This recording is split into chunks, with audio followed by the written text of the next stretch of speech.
नमस्कार good morning. आज नवेम्बर 16 तारिख शनिवार। आज दिन भरी अनेक बड़ गुरुत्वपूर्ण खबर गुड़िक आसी। राज्य सरकार आसिला अनेक नुआ योजना।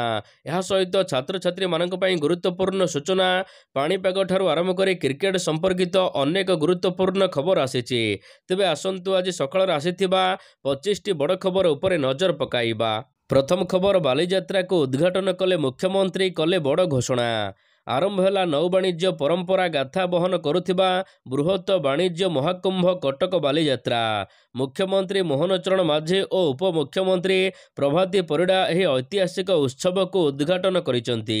एही अवसर में मुख्यमंत्री एक बड़ घोषणा मध्य करिसंती। संबलपुर और कटक हेब सदृश्य महानदी रिभर फ्रंट। यह दुई प्रकल्प पर 200 कोटी टंका मंजूर करिसंती मुख्यमंत्री। सेहीपरि भुवनेश्वर मेट्रो रेलर संप्रसारित हेब। द्वितीय पर्याय रे कटक सहर भितर को संप्रसारित हेब मेट्रो रेल। चलित वर्ष उपर बालीजात्रा पड़िया और तल बालीजात्रा पड़िया को मिसाई 32 एकर जगार 2500 रु अधिक स्टल पड़ी। परवर्ती खबर, आज ठारू चारिद्वार रे प्रवेश करिवे श्रद्धालु। आज शनिवार ठारू श्रीमंदिर रे चारिद्वार देई श्रद्धालु माने श्रीमंदिर भितर को प्रवेश करिवे। दर्शन पर श्रद्धालु माने सिंहद्वार व्यतीत अन्य 3 द्वार देई प्रस्थान करिवे। सिंहद्वार रे श्रद्धालु मानक प्रस्थान को संपूर्ण भाव में बारण करा जायछि, किंतु सेवक तथा तांको परिवार वर्ग समस्त द्वार रे प्रवेश एवं प्रस्थान करि परिबे।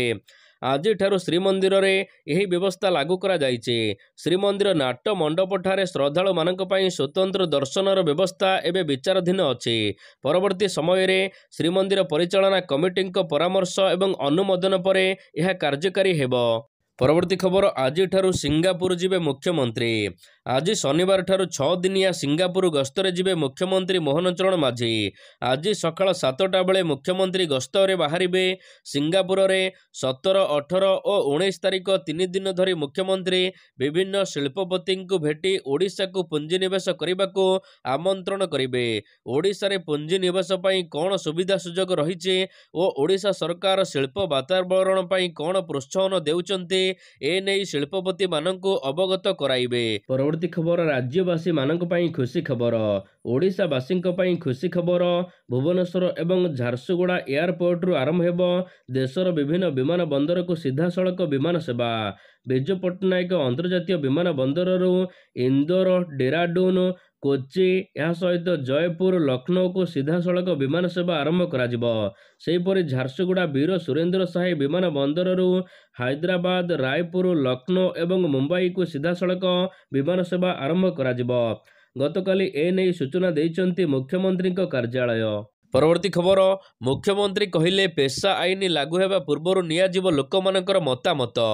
गतकाली भुवनेश्वर जनता मैदान रे जनजातीय गौरव दिवस लोकार्पण करिसंती मुख्यमंत्री मोहन चरण माझी। तेबे एही कार्यक्रम रे वीडियो कॉन्फ्रेंस रे जोग देइथिले प्रधानमंत्री नरेंद्र मोदी। ओडिशार 27 जिलार 234 ब्लॉक रे थिबा 2408 ग्राम पंचायत अंतर्गत 76,076 आदिवासी बहुल राजस्व ग्राम रे एही दिवस पालित होइचे। एही कार्यक्रम को संबोधन करी मुख्यमंत्री कहिसंती पेशा आईन लागू हेबा पूर्वरु लोकमानकर मतामत सहित सचेतन सभा कराजिबो। राज्य सरकार 26 तारिख रु प्रत्येक गाँव रे जनसभा करिवे। परवर्ती खबर, पारादीप रे हेबो 2 लाख कोटी टंकार निवेश। आगामी दिन रे पारादीप रे निवेश हेबो 2 लाख कोटी टंका पुंजी। गुरुवार दिन कलिंग बालीजात्रा को उद्घाटन अवसर रे मुख्यमंत्री मोहन चरण माझी एक बड़ घोषणा करिसंती। यह सहित तालचेर को पारादीप सहित जोड़िबा को 16,000 कोटी टंका व्यय हेबो बोली से कहिसंती। एही अवसर रे मुख्यमंत्री सभा मंच रे पूर्व सरकार को मध्य टार्गेट करिसंती। 99 स्टील प्लांट सहित एमओयू करिथिले केतोटी कार्यकारी होईची बोली प्रश्न करिसंती। यह सहित पूर्व सरकार समय रे पुष्क फेरी जाइथिला, आमे फेराई आनिचु। यह सहित मित्तल पळाई जिबा कथा जेउ माने कहउचंती यह विभ्रांतिकर खबर बोली मुख्यमंत्री कहिसंती। परवर्ती खबर, ए केवाईसी करि नथिबा लोक मानकर खूब शीघ्र कटिबो राशन कार्ड। तेबे सरकार ए केवाईसी करने को समस्त राशन कार्डधारी मानक बाध्यतामूलक करिसंती। एहारी मध्यरे डिसेम्बर 31 तारिख 2024 पर्यंत समय सीमा देइचंती सरकार। ସରକାରଙ୍କର ଏହି ସମୟସୀମା ମଧ୍ୟରେ ଯଦି କୌଣସି ବ୍ୟକ୍ତି ରାସନ କାର୍ଡ ସହିତ KYC କରୁନାହାନ୍ତି ତେବେ ସେମାନଙ୍କର ନାମ ରାସନ କାର୍ଡରୁ କଟାଯିବ। ଏଥିପାଇଁ ଶୀଘ୍ର KYC କରିବାକୁ ସମସ୍ତ ରାସନ କାର୍ଡଧାରୀମାନଙ୍କୁ ଯୋଗାଣ ମନ୍ତ୍ରୀ ଆଉଥରେ ସୂଚନା ପ୍ରଦାନ କରିଛନ୍ତି। ପରବର୍ତ୍ତୀ ଖବର, ମହିଳା ଓ ଶିଶୁ ବିରୋଧୀ ହିଂସା ରୋକିବାକୁ ଜାରି ହେଲା ନୂଆ ହେଲ୍ପଲାଇନ୍ ନମ୍ବର। ମହିଳା ଓ ଶିଶୁଙ୍କ ଉପରେ ଦିନକୁ ଦିନ ଅପରାଧ ବୃଦ୍ଧି ପାଉଛି। କେତେବେଳେ ଏହା ଘରୋଇ ହିଂସା ତ କେତେବେଳେ ବାହ୍ୟ ଅପରାଧ। ତେବେ ପୁଲିସ ପ୍ରଶାସନ ଏଥିପାଇଁ ଚିନ୍ତାରେ ପଡ଼ିଛି। ଅନେକ ସମୟରେ ଅନେକ ଅଭିଯୋଗ ମଧ୍ୟ ଆସୁଛି। ଏହାକୁ ଗୁରୁତ୍ୱର ସହିତ ନେଇଛି ଟ୍ୱିନ୍ ସିଟି ପୁଲିସ। ମହିଳା ଓ ଶିଶୁଙ୍କ ସୁରକ୍ଷା ପାଇଁ କମିଶନରେଟ୍ ପୁଲିସ ତରଫରୁ ଏକ ପଦକ୍ଷେପ ନିଆଯାଇଛି। ଏହି ଦୁଇ ବର୍ଗର ଲୋକମାନେ ଅସୁବିଧାରେ ପଡ଼ିଲେ ଜରୁରୀକାଳୀନ କଲ୍ କରିବାକୁ କୁହାଯାଇଛି। ନମ୍ବରଟି ହେଉଛି ଗୋଟିଏ 112, ଅନ୍ୟ ନମ୍ବରଟି ହେଉଛି 1098। ଅନ୍ୟପଟେ ଆଉ ଏକ ନମ୍ବର ଜାରି କରାଯାଇଛି ଯାହା ହେଉଛି 6372500400। ପରବର୍ତ୍ତୀ ଖବର, ହୋମଗାର୍ଡଙ୍କୁ ମିଳିବ 10% ସଂରକ୍ଷଣ। ରାଜ୍ୟ ଅଗ୍ନିଶମ ବିଭାଗରେ ହୋମଗାର୍ଡଙ୍କୁ ମିଳିବ 10% ସଂରକ୍ଷଣ। ରାଜ୍ୟ ହାଇକୋର୍ଟ ଏନେଇ ଏକ ବଡ଼ ଶୁଣାଣି କରିଛନ୍ତି। ରାଜ୍ୟ ଅଗ୍ନିଶମ ବିଭାଗ ପକ୍ଷରୁ ମୋଟ 826ଟି ପଦ ପୂରଣ ନିମନ୍ତେ ବିଜ୍ଞପ୍ତି ପ୍ରକାଶ ପାଇଥିଲା। ତେବେ ଖାଲି ପଦବୀର 10% ପଦ ହୋମଗାର୍ଡଙ୍କ ପାଇଁ ସଂରକ୍ଷଣ ରଖିବା ନେଇ ବିଭାଗ ପକ୍ଷରୁ ନିୟମ ରହିଛି। ଏହି ଅନୁସାରେ 83 ଜଣ ହୋମଗାର୍ଡ ଏଥିରେ ନିଯୁକ୍ତି ପାଇବା କଥା। ମାତ୍ର ବିଭାଗ ପକ୍ଷରୁ ମାତ୍ର 29ଟି ପଦରେ ହୋମଗାର୍ଡଙ୍କୁ ନିଯୁକ୍ତି ଦିଆଯାଇଥିଲା। ଏଥିରେ ଏବେ ପରିବର୍ତ୍ତନ କରାଯାଇଛି ଓଡ଼ିଶା ହାଇକୋର୍ଟଙ୍କ ହସ୍ତକ୍ଷେପ ଫଳରେ। ପରବର୍ତ୍ତୀ ଖବର, କ୍ରୀଡ଼ାବିତ୍ଙ୍କୁ ଆର୍ଥିକ ପୁରସ୍କାର। କ୍ରୀଡ଼ାବିତ୍ଙ୍କୁ ଆର୍ଥିକ ପୁରସ୍କାର ଦେଇଛନ୍ତି ରାଜ୍ୟ ସରକାର। ଜାତୀୟ ଓ ଅନ୍ତର୍ଜାତୀୟ କ୍ରୀଡ଼ା କ୍ଷେତ୍ରରେ ଉଲ୍ଲେଖନୀୟ ପ୍ରଦର୍ଶନ ପାଇଁ ଏହି ପୁରସ୍କାର ଦିଆଯାଇଛି। ରାଜ୍ୟର 129 ଜଣ କ୍ରୀଡ଼ାବିତ୍ଙ୍କୁ ରାଜ୍ୟ ସରକାର ଆର୍ଥିକ ପୁରସ୍କାର ପ୍ରଦାନ କରିଛନ୍ତି।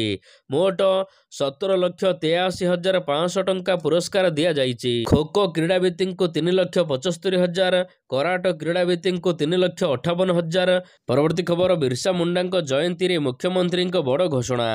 ଦେଶ ପାଳିଛି ବିର୍ସା ମୁଣ୍ଡାଙ୍କ 150ତମ ଜୟନ୍ତୀ। ଭୁବନେଶ୍ୱର ଜନତା ମଇଦାନରେ ଏହି ଭବ୍ୟ କାର୍ଯ୍ୟକ୍ରମକୁ ମୁଖ୍ୟମନ୍ତ୍ରୀ ଯୋଗ ଦେବା ସହିତ ବଡ଼ ଘୋଷଣା କରିଛନ୍ତି। ଆଦିବାସୀଙ୍କ ବିକାଶ ପାଇଁ 6,000 କୋଟି ଟଙ୍କା ପ୍ରକଳ୍ପର ଶୁଭାରମ୍ଭ କରାଯାଇଛି। ବିର୍ସା ମୁଣ୍ଡାଙ୍କ ଜୟନ୍ତୀ ଅବସରରେ 26 ତାରିଖ ଯାଏ ସବୁ ଗାଁରେ କାର୍ଯ୍ୟକ୍ରମ କରାଯିବ।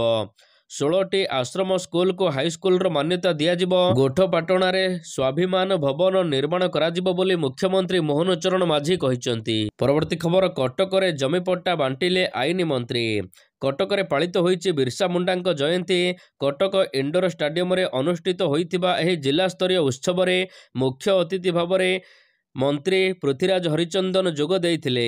ଏହି ଅବସରରେ ବିର୍ସା ମୁଣ୍ଡାଙ୍କ ସଂଘର୍ଷମୟ ଜୀବନ ସମ୍ପର୍କରେ ଆଲୋକପାତ କରିଥିଲେ ଆଇନ ମନ୍ତ୍ରୀ। ଏହା ସହିତ ଆଦିବାସୀ ଲୋକମାନଙ୍କୁ ଆଇନ ମନ୍ତ୍ରୀ ଜମିପଟ୍ଟା ବିତରଣ କରିଛନ୍ତି। ପରବର୍ତ୍ତୀ ଖବର, ଓଡ଼ିଶାର 24ଟି ଉପକୂଳ ଗ୍ରାମକୁ ମିଳିଲା ସୁନାମି ପ୍ରସ୍ତୁତ ଟ୍ୟାଗ। ଇଣ୍ଡୋନେସିଆରେ ଅନୁଷ୍ଠିତ ଦ୍ୱିତୀୟ ଗ୍ଲୋବାଲ ସୁନାମି ସମ୍ମିଳନୀରେ ଓଡ଼ିଶାର 6ଟି ଜିଲ୍ଲାର 24ଟି ସୁନାମି ପ୍ରବଣ ଉପକୂଳବର୍ତ୍ତୀ ଗ୍ରାମଗୁଡ଼ିକୁ ସୁନାମି ପ୍ରସ୍ତୁତ ମାନ୍ୟତା ମିଳିଛି। ଏହି ସୁନାମି ପ୍ରବଣ ଗ୍ରାମଗୁଡ଼ିକ ବାଲେଶ୍ୱର, ଭଦ୍ରକ, କେନ୍ଦ୍ରାପଡ଼ା, ଜଗତସିଂହପୁର, ପୁରୀ ଏବଂ ଓଡ଼ିଶାର ଗଞ୍ଜାମ ଜିଲ୍ଲାରେ ଅବସ୍ଥିତ। ପରବର୍ତ୍ତୀ ଖବର, 2 ଦିନ ମୁଖ୍ୟମନ୍ତ୍ରୀଙ୍କ ଜନଶୁଣାଣି ବନ୍ଦ। ଆସନ୍ତା ନଭେମ୍ବର 18 ତାରିଖ ସୋମବାର ଏବଂ ନଭେମ୍ବର 25 ତାରିଖ ସୋମବାର 2 ଦିନ ମୁଖ୍ୟମନ୍ତ୍ରୀଙ୍କ ଜନ ଅଭିଯୋଗ ଶୁଣାଣି ବନ୍ଦ ରହିବ। ଏହି ଦିନରେ ଭୁବନେଶ୍ୱର ୟୁନିଟ୍ 5 ସ୍ଥିତ ମୁଖ୍ୟମନ୍ତ୍ରୀଙ୍କ ଅଭିଯୋଗ ପ୍ରକୋଷ୍ଠରେ ଜନ ଅଭିଯୋଗ ଶୁଣାଣି କାର୍ଯ୍ୟକ୍ରମ ବନ୍ଦ ରହିବ। ସାଧାରଣ ପ୍ରଶାସନ ଓ ସାଧାରଣ ଅଭିଯୋଗ ବିଭାଗ ତରଫରୁ ଏନେଇ ସୂଚନା ପ୍ରଦାନ କରାଯାଇଛି। ପରବର୍ତ୍ତୀ ଖବର, ଆଜିଠାରୁ ରାଜ୍ୟରେ ବଢ଼ିବ ଶୀତ। ଆଜିଠାରୁ ରାଜ୍ୟରେ ବଢ଼ିବ ଶୀତ, କମିବ ରାତିର ତାପମାତ୍ରା। ଉପକୂଳ ଓଡ଼ିଶାରେ ସର୍ବନିମ୍ନ ତାପମାତ୍ରା ସ୍ୱାଭାବିକ ରହିବ। ମାତ୍ର ରାଜ୍ୟର ଅନ୍ୟ ସ୍ଥାନଗୁଡ଼ିକରେ ସ୍ୱାଭାବିକ ଠାରୁ କମ୍ ରହିବ ତାପମାତ୍ରା। 2ରୁ 4 ଡିଗ୍ରୀ ପର୍ଯ୍ୟନ୍ତ ସେଲସିୟସ୍ ତାପମାତ୍ରା କମିପାରେ। ଉପକୂଳ ଓଡ଼ିଶା ଏବଂ ଅଭ୍ୟନ୍ତରୀଣ ଓଡ଼ିଶାରେ ରାତିରେ ସର୍ବନିମ୍ନ ତାପମାତ୍ରା 18ରୁ 20 ଡିଗ୍ରୀ ସେଲସିୟସ୍ ତଳକୁ ଖସିବ। ଅଭ୍ୟନ୍ତରୀଣ ଓଡ଼ିଶା ଓ ଉପକୂଳକୁ ଲାଗିଥିବା ଜିଲ୍ଲାଗୁଡ଼ିକରେ ସର୍ବନିମ୍ନ ତାପମାତ୍ରା 12ରୁ 16 ଡିଗ୍ରୀ ସେଲସିୟସ୍ ରହିବ ବୋଲି ଆଞ୍ଚଳିକ ପାଣିପାଗ ବିଭାଗ କହିଛି। ପରବର୍ତ୍ତୀ ଖବର, କାର୍ତ୍ତିକ ପୂର୍ଣ୍ଣିମାରେ ଅଘଟଣ, 5 ଜଣଙ୍କର ମୃତ୍ୟୁ। ପବିତ୍ର କାର୍ତ୍ତିକ ପୂର୍ଣ୍ଣିମା ଅବସରରେ ଗତକାଲି ସକାଳୁ ରାଜ୍ୟର ବିଭିନ୍ନ ଜାଗାରେ ଡଙ୍ଗା ଭସା କାର୍ଯ୍ୟକ୍ରମରେ ଅନେକ ଜାଗାରେ ମୃତ୍ୟୁବରଣ ଖବର ଆସିଛି। ରାଜ୍ୟରେ ମୋଟ 6 ଜଣଙ୍କର ମୃତ୍ୟୁ ଘଟିଛି। ତେବେ ମୃତକମାନଙ୍କର ବୟସ 3 ବର୍ଷରୁ 12 ବର୍ଷ ମଧ୍ୟରେ ହୋଇଥିବା ଜଣାପଡ଼ିଛି। ପାଣିରେ ଡଙ୍ଗା ସଂଗ୍ରହ କରୁଥିବା ବେଳେ ବାଲେଶ୍ୱର ଜିଲ୍ଲାରେ ସର୍ବାଧିକ 3 ଜଣ ନାବାଳିକା ଓ ଜଣେ ବାଳକଙ୍କର ମୃତ୍ୟୁ ଘଟିଛି। ଏମାନଙ୍କ ମଧ୍ୟରେ ବସ୍ତା ଥାନା ନିମାପଡ଼ା ଗାଁରେ 2 ଜଣଙ୍କର ମଧ୍ୟ ମୃତ୍ୟୁ ଘଟିଛି। ପରବର୍ତ୍ତୀ ଖବର, ପ୍ରଧାନମନ୍ତ୍ରୀ ଆବାସ ଯୋଜନାରେ ଆସିଲା ଖୁସି ଖବର। ଲୋକମାନଙ୍କର ସୁବିଧା ପାଇଁ କେନ୍ଦ୍ର ସରକାର ଅନେକ ଯୋଜନା କରିଛନ୍ତି। ଏହାର ମଧ୍ୟରୁ ଗୋଟିଏ ହେଉଛି ପ୍ରଧାନମନ୍ତ୍ରୀ ଆବାସ ଯୋଜନା। ନିକଟରେ ପ୍ରଧାନମନ୍ତ୍ରୀ ଆବାସ ଯୋଜନା ସହରୀ ମାଧ୍ୟମରେ ଲୋକମାନଙ୍କ ପାଇଁ ବଡ଼ ଖୁସି ଖବର ପ୍ରଦାନ କରାଯାଇଛି। ତେବେ 35 ଲକ୍ଷ ଟଙ୍କା ମୂଲ୍ୟର ଘର ପାଇଁ 25 ଲକ୍ଷ ପର୍ଯ୍ୟନ୍ତ ଗୃହ ଋଣ ନେଉଥିବା ହିତାଧିକାରୀମାନେ 12 ବର୍ଷ ପର୍ଯ୍ୟନ୍ତ କାର୍ଯ୍ୟକାଳ ପାଇଁ ପ୍ରଥମ 8 ଲକ୍ଷ ଉପରେ 4% ସବସିଡି ପାଇବାକୁ ଯୋଗ୍ୟ ହେବେ। କହି ରଖୁଛୁ କି 5 ବର୍ଷର କିସ୍ତିରେ ପୁଶ୍ ବଟନ ମାଧ୍ୟମରେ ଯୋଗ୍ୟ ହିତାଧିକାରୀମାନଙ୍କୁ 1.8 ଲକ୍ଷ ଟଙ୍କା ସବସିଡି ପ୍ରଦାନ କରାଯିବ। ପରବର୍ତ୍ତୀ ଖବର, ଶିମିଳିପାଳ ଅଭୟାରଣ୍ୟକୁ ଆସିଲା ନୂଆ ବାଘ। ମହାରାଷ୍ଟ୍ର ଡବଡବା ଅଭୟାରଣ୍ୟରୁ ଶିମିଳିପାଳକୁ ଆସିଲା ଆଉ ଏକ ବାଘୁଣୀ। ଏହି ବାଘୁଣୀର ନାଁ ରଖାଯାଇଛି ଜିନତ। ତେବେ ଗତକାଲି ସକାଳ 9ଟାରେ ଏହି ବାଘୁଣୀକୁ ଏନକ୍ଲୋଜରକୁ ଛଡ଼ାଯାଇଛି। ଯମୁନାକୁ ପ୍ରଥମେ ଛଡ଼ାଯାଇଥିଲା, ଆଉ ଏବେ ଏନକ୍ଲୋଜରରେ ବାଘୁଣୀ ଜିନତକୁ ମଧ୍ୟ ଛଡ଼ାଯାଇଛି। ତେବେ ଏହି ଜିନତର ବୟସ ମାତ୍ର 3 ବର୍ଷ। କିଛି ଦିନ ପାଇଁ ଏନକ୍ଲୋଜ ମଧ୍ୟରେ ଏହାର ଗତିବିଧି ଉପରେ ନଜର ରଖାଯିବ। ଏହାପରେ ଜିନତକୁ ଜଙ୍ଗଲକୁ ଛଡ଼ାଯିବ। ପରବର୍ତ୍ତୀ ଖବର, ଜଳିଗଲା ଦୋକାନ ଘର ମାଲିକଙ୍କର ମୃତ୍ୟୁ। ଜଟଣୀ କପଡ଼ା ଦୋକାନରେ ଭୟାବହ ଅଗ୍ନିକାଣ୍ଡ ଘଟିଛି। ଅଳ୍ପ କିଛି ସମୟ ମଧ୍ୟରେ ନିଆଁର ଭୟଙ୍କର ରୂପ ଦେଖିବାକୁ ମିଳିଥିଲା। ତେବେ ଏହି ଅଗ୍ନିକାଣ୍ଡରେ ଦୋକାନ ମାଲିକଙ୍କର ମୃତ୍ୟୁ ଘଟିଛି। ଲକ୍ଷାଧିକ ଟଙ୍କାର କପଡ଼ା ସାମଗ୍ରୀ ଜଳି ପାଉଁଶ ହୋଇଯାଇଛି। ଖୋର୍ଦ୍ଧା ଜିଲ୍ଲା ଜଟଣୀ ଥାନା ଅଧୀନ ରାଜା ବଜାରରେ ଗତକାଲି ଅପରାହ୍ନରେ ଏଭଳି ଅଭାବନୀୟ ଘଟଣା ଘଟିଛି। ପରବର୍ତ୍ତୀ ଖବର, ରାସ୍ତା କଡ଼ରେ ପାନଛେପ ପକାଇଲେ ଏଣିକି ମହଙ୍ଗା ପଡ଼ିବ। ଅହମ୍ମଦାବାଦ ମ୍ୟୁନିସିପାଲିଟି କର୍ପୋରେସନ ଏକ ଗୁରୁତ୍ୱପୂର୍ଣ୍ଣ ନିଷ୍ପତ୍ତି ନେଇଛି। ଏହା ଅଧୀନରେ ବର୍ତ୍ତମାନ ସହରର ସର୍ବସାଧାରଣ ରାସ୍ତାରେ ପାନଛେପ ଫିଙ୍ଗିବା ଲୋକମାନଙ୍କ ପାଇଁ ଜୋରିମାନା ଦେବାକୁ ପଡ଼ିବ। ମ୍ୟୁନିସିପାଲିଟି କର୍ପୋରେସନ କଠିନ ବର୍ଜ୍ୟବସ୍ତୁ ବିଭାଗ ବର୍ତ୍ତମାନ ଏହି ଦିଗରେ କଠୋର କାର୍ଯ୍ୟାନୁଷ୍ଠାନ ଗ୍ରହଣ କରିବାକୁ ନିଷ୍ପତ୍ତି ନେଇଛି। ପ୍ରଥମେ 100 ଟଙ୍କା ଜୋରିମାନା ଦେବାକୁ ପଡ଼ିବ, ପରେ ଯଦି ଧରାପଡ଼ନ୍ତି ପୁଣି 500 ଟଙ୍କା ଜୋରିମାନା ଦେବାକୁ ପଡ଼ିବ। ପରବର୍ତ୍ତୀ ଖବର, ଦିଲ୍ଲୀରେ ଆଉ ରହି ହେଉନି। ରାଜଧାନୀବାସୀଙ୍କୁ କନ୍ଦାଉଛି ଦିଲ୍ଲୀ ବାୟୁ ପ୍ରଦୂଷଣ। ଗତ 2 ଦିନ ଧରି ପାରଦ ଖସିବା ସହିତ ଦିଲ୍ଲୀରେ ପ୍ରଦୂଷଣ ସ୍ତର ଉଦ୍ବେଗଜନକ ସ୍ତରରେ ପହଞ୍ଚିଛି। ଚଳିତ ଶୀତ ଋତୁରେ ପ୍ରଥମ ଥର ପାଇଁ ଦିଲ୍ଲୀର ବାୟୁର ଗୁଣବତ୍ତା ସାଂଘାତିକ ଶ୍ରେଣୀକୁ ଖସି ଆସିଛି।